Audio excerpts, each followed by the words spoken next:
Hello everyone, I hope you all are doing well. Today the subject of my lecture is prepositions. First quality of the preposition is that they can be placed before nouns and pronouns, and the second thing is that preposition can also be followed by verbs except after but and except. They cannot be followed uh, uh, they, they they cannot be followed when we use but and except, so verb do not follow them, but in most of the cases, prepositions are placed before nouns or pronouns and they can also be followed by verbs. For example, he is talking of emigrating. Here, you can see that they can you can see that they succeeded in escaping. In both examples, you see that prepositions they are normally being followed by verbs. All right. The student has two main problems with preposition all over the world, not only not only with the countries with the students who speak English as second language, but it is also the problem with the students with the native speakers as well. What are the two main problems that students all over the world face?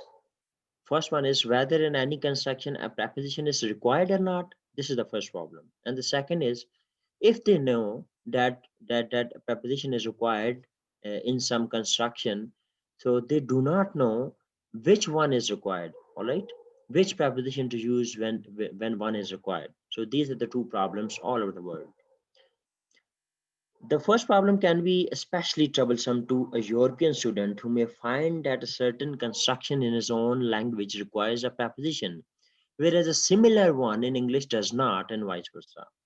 All right, so the first problem basically troubles the European students as well. All right, and what is the first problem? Here is the first problem. Problem number A: whether in any construction a preposition is required or not. So if in one construction preposition is being used, so in the same construction in the other place preposition may not be used as well. So this thing actually confuses students, European students as well. For example, in most European languages, purpose is expressed by a preposition plus infinitive. Right? In English, it is expressed by the infinitive only. In most of European languages, it is expressed by preposition plus infinitive. That's why it confuses the European students as well. Because in English, it is only expressed by the infinitive. For example, I came here to study. So here to study is infinitive. All right. So here to study is also showing the purpose, and we are only showing it with the help of an infinitive. To plus base form of verb. This is infinitive. Whereas in other European languages, we will also use a preposition plus infinitive. So it actually confuses the European students as well. Students should also notice that many words used mainly as preposition can also be used as conjunctions and adverbs. Where this is the case, it will be pointed out in the following paragraphs, of course. Alternative position of prepositions. Preposition normally precede nouns or pronouns. In two constructions, however, it is possible in informal English to move the preposition to the end of the sentence. Although the preposition, the appropriate place for preposition is before noun or pronoun, but in informal English, in colloquial English, they can be moved to the end of the sentences as well. All right, we can change the prepositions of prepositions in some cases in informal English. For example, in questions beginning with a preposition plus whom, which, what, whose, where. So this is actually a different alternative position of preposition. All right. Normal position for preposition is before nouns and pronouns, but they are some alternative positions for prepositions. To whom were you talking? This is a formal construction for questions beginning with preposition plus whom, etc. And this is informal construction when you move the preposition to the end of the sentence. For example, who were you talking to? Here you have moved the preposition to the end of the sentence. So that's why it's also in an informal English when you move the preposition to the end of the sentence. Same is the case with the other two examples over here. It used to be thought ungrammatical to end a preposition to end a sentence with a preposition. All right. In the past, it used to be thought as ungrammatical. but it is now accepted as a colloquial form, all right, which can be used in conversational English. Similarly, in relative clauses, a preposition placed before whom, which can be moved to the end of the clauses. The relative pronoun is often omitted. For example, the people with whom I was traveling. This is formal construction of the in a relative clause, and you can also write it like the people I was traveling with. You have moved the preposition to the end of the clause, and it becomes informal as well. In the next slide, we will further a discussion about preposition. So you can also see the same rule in these first two clauses at the top of the page. But in phrasal verbs, the preposition or adverb remains after its verbs. All right, you do not change the positions of preposition and adverbs in the phrasal verbs. They cannot be. For example, you cannot change. I was looking after you. Here, preposition has been used with the phrase in a phrasal verb, so you cannot change the position of the preposition in the phrasal verbs here. You cannot say I was after looking or I was looking after, etc. You cannot change the position here. Same is the case with this example. Which bridge did they blow? Which bridge they did they blow up? So you cannot also change you cannot change the position of the preposition here in this example as well. Omission of to and for before indirect objects. Actually, sometimes we overuse some words in English. All right, some words are somewhat sometimes unnecessary. So we should always go for the shorter language, and we should always omit the extra or unnecessary words. You see, how can we remove extra preposition in some examples? For example, a sentence such as, I gave the book to Tom. Here you can remove to. Here you can omit to. How?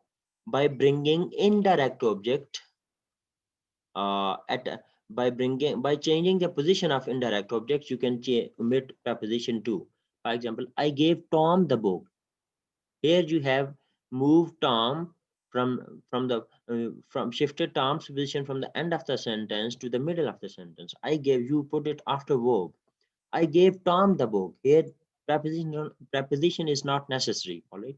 You are what are you doing? You are just moving you are just changing the position of the indirect object. Tom is indirect object in this example. So you can apply this case on these verbs: bring, give, hand, lease, lend, offer, pass, play, etc. Right? I showed the map to Bill. You can say I showed Bill the map. They sent blah blah blah to. You can also you can apply as many. You can create as many examples as you want with the help of these verbs. And by applying this rule on these verbs. Normally, either construction can be used, but the construction without preposition is preferred when the direct object is a phrase or a class, right? So when the direct object is a phrase or a class, you actually go for the construction without preposition. For example, tell her the whole story. Here, the whole story is the direct object, and it is in the form of a phrase. Show me what you have got in your hand. All right. This is another example of a direct object in the shape of a phrase or a class without preposition. The construction without preposition is preferred. Sorry, it has been repeated here. We keep seats for everyone on our list, for everyone who had paid. So you can also see that here you can find indirect object in the form of a phrase or class. How? We keep seats for everyone on our list. For everyone on our list is a kind of a phrase. So here you use preposition. So you use preposition when the construction The construction with preposition is preferred when the direct object is a phrase or a class. So this is what we are discussing right now. So here here indirect object is in the shape of a phrase or a class. What is the indirect object here? We keep seats for everyone on our list. So you, in order to find direct and indirect object from a sentence, I have already told you the process. Just put the question of what after verb. All right, you will, the answer will be the direct object and the other object will be indirect. Here we kept what? Kept seeds. So it does mean seeds is the direct object and the other object would be the indirect object. We kept seeds for everyone on our list. Everyone on our list is indirect object here, and that is in the shape of a phrase in a sentence. So you are using for or a preposition in such case when a direct, when indirect object is found in the shape of a phrase or a class. You can also have a look at the same rule, number B, which is related to this direct and indirect object case here. So let's move our attention towards next case.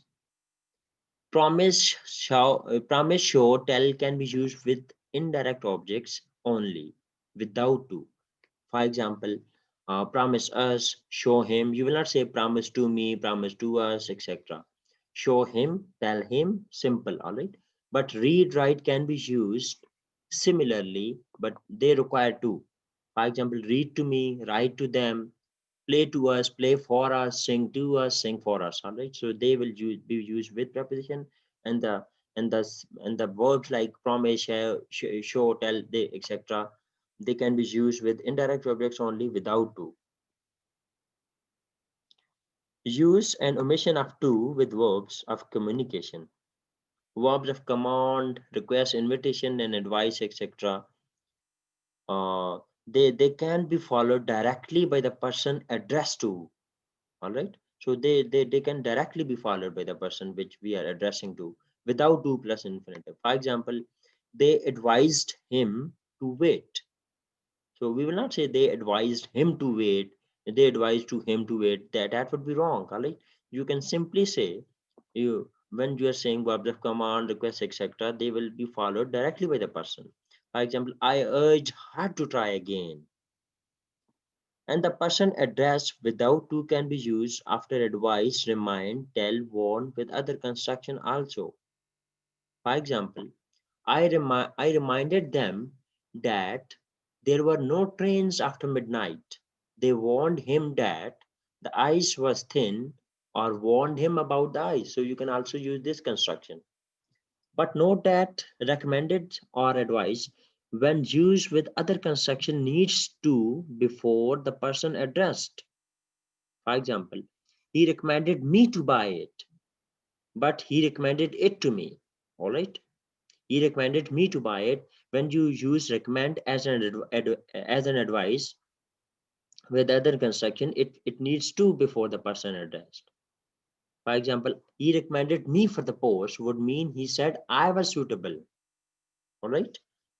When I say he recommended me for the post, it would mean that he said I was suitable. But when you say that he recommended me to buy it, it means that he advised me.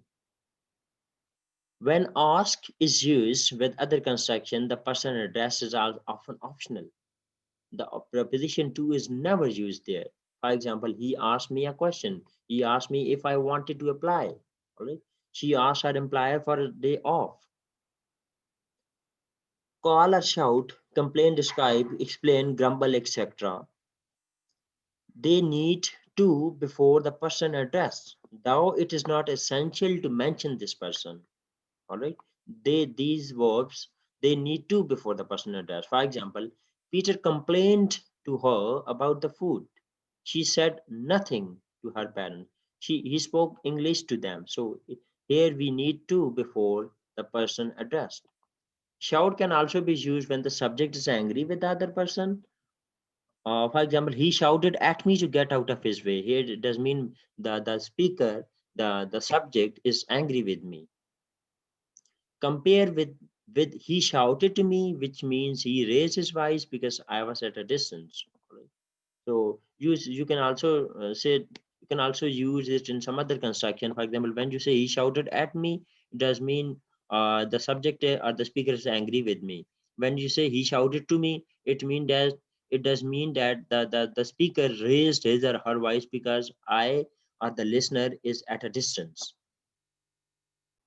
So here, let's move towards some examples of the preposition time and the preposition used for time and date, at, on, by, before, and these are the prepositions that are used for time and date. At and on, at is used for time, and at can also be used for, of course, age, and on is used for day and date. All right. Here, you use on for day, days or date as well. Of course, there are some exceptions. You can also use at for some time for times as well, for time and for days as well.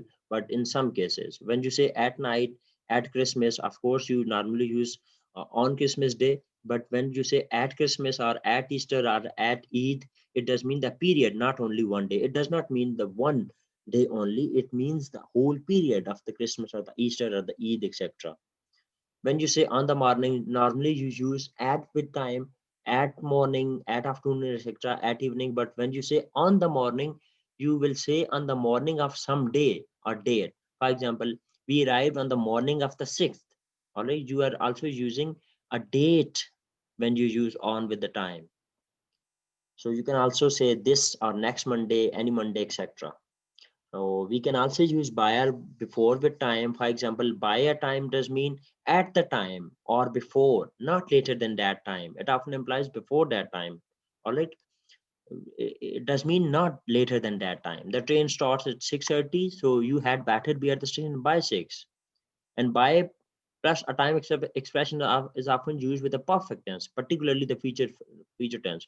For example, by the end of July, I will have read all those books. All right. So you can also use it with perfect tense as well.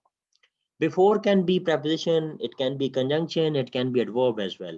So here are the examples of before as well. Before signing this, here it is preposition, and before you sign this, it is conjunction over here, and in the third example, it is adverb. On time, in time, good time. What are the differences between these three? On time does mean at that time, arrange, not before, not after. All right, exact at time. The 8:15 train started on time does mean it started on at 8:15. When you say in time or in time for a plus noun, it does mean you are not late, you are in good time, you are comfortably, you are there with a comfortable margin. For example, passengers should be in time for their train. It does mean that they should be there 2 or 3 minutes before the original or the exact time. But when you say in good time, it does mean you have arrived or reached at some place with a comfortable margin of time. All right. For example, if you were supposed to reach somewhere at 7:13, you have reached there at 7:15 or 7.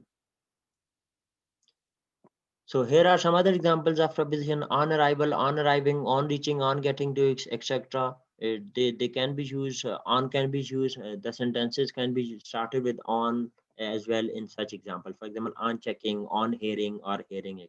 All right. At the beginning or end, in the beginning or end, at first or at last. So they are also preposition. These are the terms, or the phrases that start with preposition. When you say at the beginning, uh, it does mean when you say at the beginning of or at the end of, it does mean literally at the beginning or end of something. For example, at the end of a book there is often a table of contents. At the end there may be at the end there may be an index. Or in the beginning or at first does mean in the earlier stages. All right. Uh, uh, in start, you mean to say in the earlier stages of something. For example, in the beginning or at first we use hand tools, later we had machines. So you are referring to some earlier stage of something, of some time. And when you say in the end or at last, you can say it could mean that eventually or after some time. For example, at first he opposed the marriage, but in the end he gave his consent. Or here are some other examples of time, of prepositions used for time. For example, from, since, for, during. So you have been reading this since maybe you are primary or middle class. The five, especially the since or for rule. From, since, and for. From is normally used with to or till or until. Most people work from 9 to 5. All right. When you use from, you will also use to or till or until. From can also be used of place. Where do you come from? So since is used for time, never for place, and means from that time to the time referred to. All right. So since is used for the for that period of time. Oh, sorry, for that point of time, and for is used for period of time. He has been here since Monday, so you are referring to a point of time, right? From one day till now. Since can also be an adverb. For example, he left school in 1983. I haven't seen him since. Here it is used for as an adverb. Since can also be a conjunction of time. So it can also be a conjunction of time. For example, he has worked for us ever since he left us. So it is being used as a conjunction of time over here. Thank you very much for watching. If you have any question regarding this lecture, please ask me in the comments below.